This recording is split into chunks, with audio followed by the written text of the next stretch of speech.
Hello friends, Saanvi रसोईमध्ये तुमचं सर्वांचं खूप खूप स्वागत आहे। आज आपण बघणार आहोत हेल्दी नाश्त्याचे 5 प्रकार। त्यामध्ये सर्वात प्रथम आपण बघणार आहोत मुगाचा चाट बघणार आहोत। या ठिकाणी मोड आलेले मूग घेतलेले मी आणि त्यापासून आपण हेल्दी असा चाट बनवणार आहोत। त्याच ठिकाणी यासाठी मी कढईमध्ये 2 चमचे तेल टाकून घेतलेले आहेत आणि हे जे मोड आलेले मूग आहे ते आपण आता त्यामध्ये टाकून घेऊ। मी रात्रभर भिजत ठेवले होते आणि मूग आणि एक दिवस पूर्ण मोड येण्यासाठी ठेवले।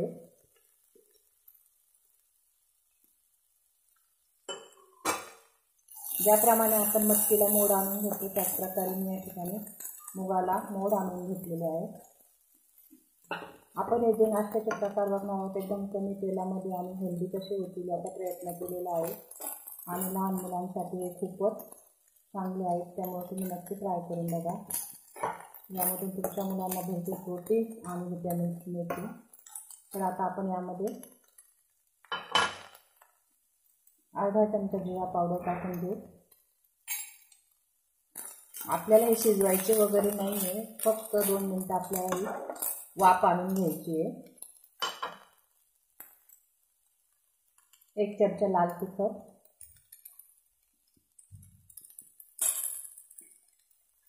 आणि चवीनुसार मीठ।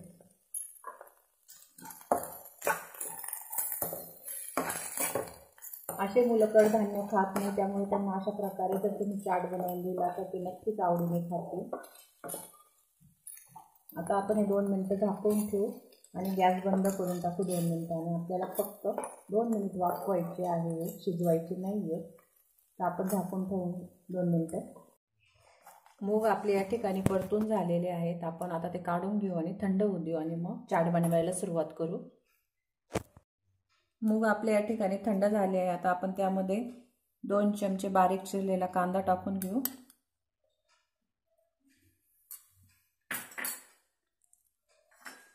2 चमचे टोमॅटो,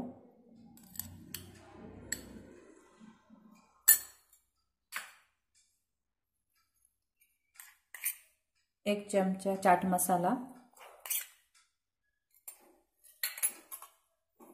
थोडंसं मीठ आणि कोथिंबीर, आणि आपण हे चांगलं मिक्स करून घेऊ। आता 1 चमचा आपण या ठिकाणी लिंबाचा रस ॲड करतोय। तुम्हाला हवं असेल तर चिंचेची चटणी तुम्ही या ठिकाणी ॲड करू शकता, जर मोठी माणसं वगैरे खाणार असेल तर। हे छान मिक्स झालेले आहे। आता आपण प्लेटमध्ये काढून गार्निशिंग करू त्याला। आपण आपला मूग चाट डिशमध्ये काढून घेतला आहे। आता त्याला आपण थोडीशी बीट, मुलं तसे खात नसतात कच्चं, त्याच्यामुळे आपण जर ह्या चाटमध्ये थोडंसं गार्निशिंगसाठी बीट टाकलं तर मुलांच्या पोटात बीटही जाईल आणि आपला चाट अजून हेल्दी बनायला मदत होईल। आता आपण आणखीन त्यामध्ये परतून थोडीशी शेव टाकू आणि आपल्या या ठिकाणी मूग चाट तयार आहे। तुम्ही नक्की ट्राय करा, तुमच्या मुलांना नक्की आवडेल हा। आपण आता बनवणार आहोत टोमॅटो ऑमलेट। यासाठी मी या ठिकाणी 1 वाटी बेसन घेतलेलं आहे, डाळीचं पीठ हरभऱ्याच्या। आता आपण त्यामध्ये अर्धा चमचा हळद, 1 चमचा लाल तिखट, चवीनुसार मीठ, या ठिकाणी 1 मोठा टोमॅटो चिरून घेतलेला आहे, मी बारीक चिरलेला आहे। बारीक चिरा, नाही तर तुमचे जे ऑमलेट आहे ते जाड तयार होतो नाही तर। आणि 2 चमचे बारीक चिरलेला कांदा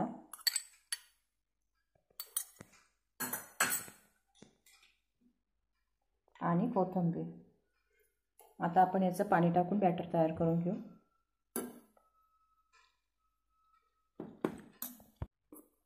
या पद्धतीचं बॅटर हवं आहे आपल्याला। आता आपण त्याचे टोमॅटो ऑमलेट करून घेऊ। आपण आता त्याचं टोमॅटो ऑमलेट करून घेऊ। थोडंसं तेल टाकून घेऊ, स्प्रेड करून घेऊ ते।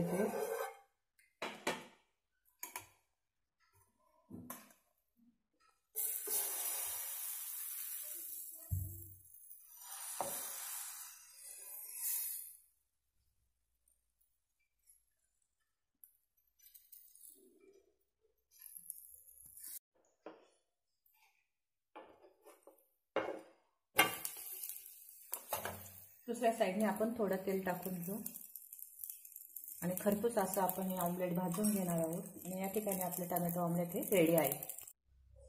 टमॅटो ऑमलेट आपलं या ठिकाणी रेडी झालेलं आहे. तुम्ही नक्की एन्जॉय करा आणि करून बघा, तुमच्या मुलांना नक्कीच आवडेल ते.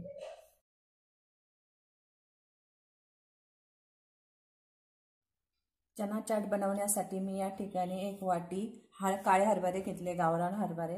रात्री मी भिजत घातले होते आणि सकाळी त्याला 1 चमचा मीठ टाकून 3 शिट्ट्या देऊन घेतलेल्या आहे आणि त्यातमधलं पाणी या ठिकाणी काढून घेतलेलं आहे. आणि कढईमध्ये मी या ठिकाणी 2 चमचे तेल टाकलं आहे. आता आपण त्यामध्ये आलं लसूण पेस्ट 1 चमचा टाकून घेऊ.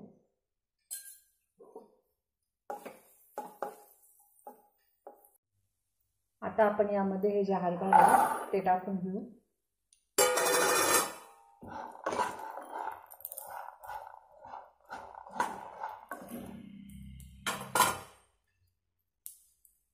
एक चमचा लाल तिखट आणि थोडंसं मीठ. उकडताना पण आपण मीठ टाकलंय, त्यामुळे अंदाजानुसार मीठ टाका. आपल्याला खूप परतवायचे नाही, फक्त 2 मिनिटं आपण हे परतवून घेणार आहोत. अर्धा चमचा जिरेपूड टाकून घेऊ आपण यामध्ये. आणि हे आता झालेलं आहे. गॅस बंद करू आणि थंड होऊन आपण काढून घेऊ. या ठिकाणी मी 1 बारीक चिरलेला कांदा घेतला आहे, तो आपण यामध्ये ॲड करू. 1 टोमॅटो बारीक चिरून घेतलेला आहे.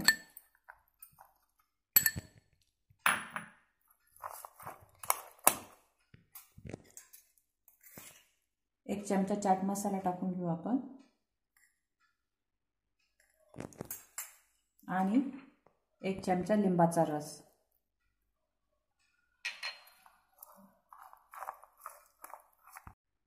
थोडीशी कोथिंबीर टाकून घेऊ आपण.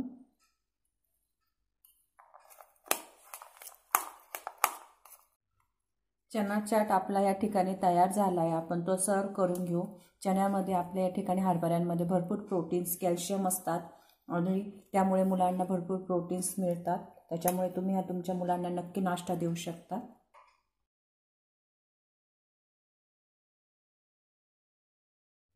आपण बनवणार आहोत आता मुगाचे धिरडे, किंवा तुम्ही त्याला डोसाही म्हणू शकतात.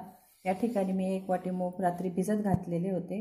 आता आपण ते मिक्सरमध्ये बारीक करून घेऊ. आता आपण यामध्ये अर्धा चमचा जिरे, 4-5 हिरव्या मिरच्या आणि 3-4 लसणाच्या पाकळ्या टाकून आपण मिक्सरमध्ये चांगलं बारीक करून घेऊ. हे मिक्सरमधनं आपण हे बारीक करून घेतले मूग. या प्रकारचं बॅटर हवं आहे आपल्याला, बघू शकता तुम्ही. आता त्यामध्ये आपण चवीनुसार मीठ टाकून घेऊ.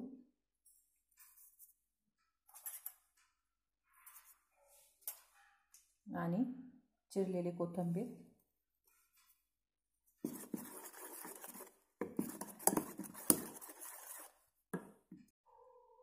आपण आता तव्यावर थोडं तेल टाकून घेऊ.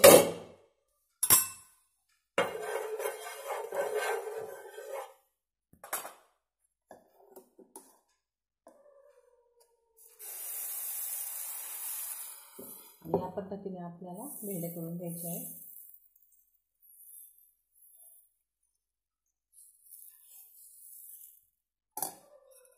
साईडने थोडं तेल सोडून घेऊ आपण. 1 मिनिटासाठी आपण झाकण ठेवून घेऊ.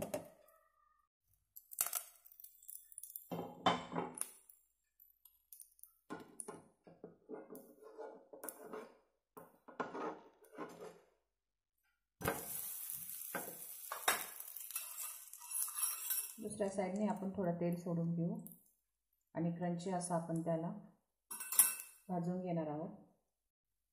धिरडे दोन्ही साईडने क्रंची असे छान भाजले गेलेले आहे. आता आपण ते काढून घेऊ आणि याच पद्धतीने सर्व धिरडे करून घेऊ. मुगाचे धिरडे आपले या ठिकाणी तयार झालेले आहेत. टोमॅटो सॉस किंवा खोबऱ्याच्या चटणीबरोबर तुम्ही सर्व करू शकता.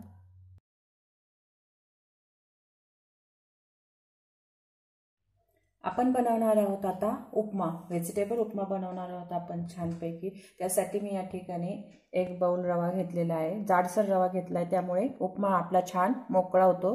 आणि कढईमध्ये मी 1 चमचा तेल टाकून घेतले, त्यावर आता आपण गोल्डन कलर होईपर्यंत हा छान भाजून घेऊ।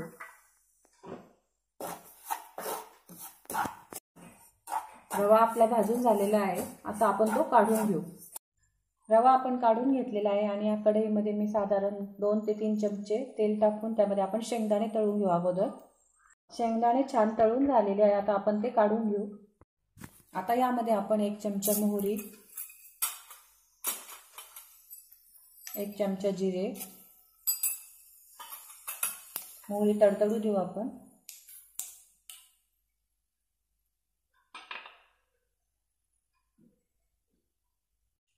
या ठिकाणी मी 1 कांदा चिरून घेतलेला आहे बारीक, 1 टोमॅटो, वाटाणे, 4-5 हिरव्या मिरच्या, कढीपत्ता आणि कोथिंबीर घेतली आहे। मोहरी आपली तडतडली आहे, आता आपण त्यामध्ये हिरव्या मिरच्या टाकून घेऊ।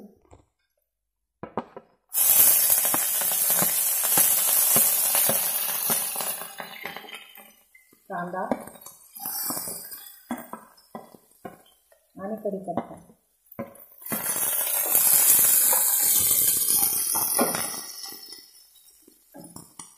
गोल्डन होईपर्यंत आपल्याला कांदा चांगला परतून घ्यायचा आहे। आता आपण यामध्ये वाटाणे टाकून घेऊ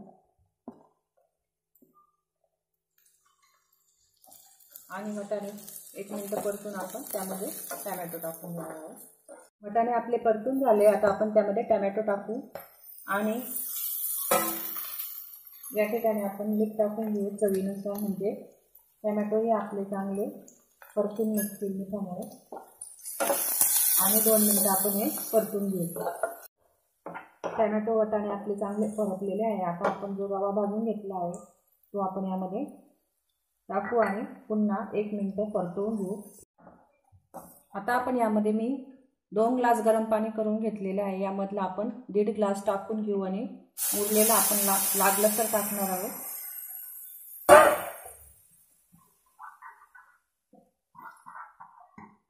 आणि कमी गॅस करून आपण त्यावर 2-3 मिनिटांसाठी झाकण ठेवून घेऊ। आपण आता बघू झालाय की नाही। या ठिकाणी अजून अर्धा ग्लास पाणी लागेल, ते आपण उरलेलं होतं ते या ठिकाणी ऍड करून देऊ आणि पुन्हा हलवून आपण 3 ते 4 मिनिटं आपण झाकून वाफवून घेणार आहोत तो उपमा। आपला या ठिकाणी तयार झालेला आहे, आपण तो सर्व करून घेऊ डिशमध्ये। उपमा आपण काढून घेतलेला आहे, आता आपण त्यावर हे तळलेले शेंगदाणे, कोथिंबीर आणि थोडी बारीक शेव टाकून गार्निशिंग करू आणि आपला उपमा या ठिकाणी तयार झालेला आहे। मैत्रिणींनो, तुम्हाला माझ्या नाश्त्याच्या रेसिपी आवडल्या असतील तर नक्कीच लाईक, सबस्क्राईब करा। आणि यापूर्वीही मी बऱ्याच हेल्दी रेसिपी टाकलेल्या आहेत नाश्त्याच्या, त्याची लिंक मी डिस्क्रिप्शन बॉक्समध्ये दिलेली आहे, नक्की त्या पण तुम्ही करून बघा आणि आवडल्यावर लाईक करायला विसरू नका।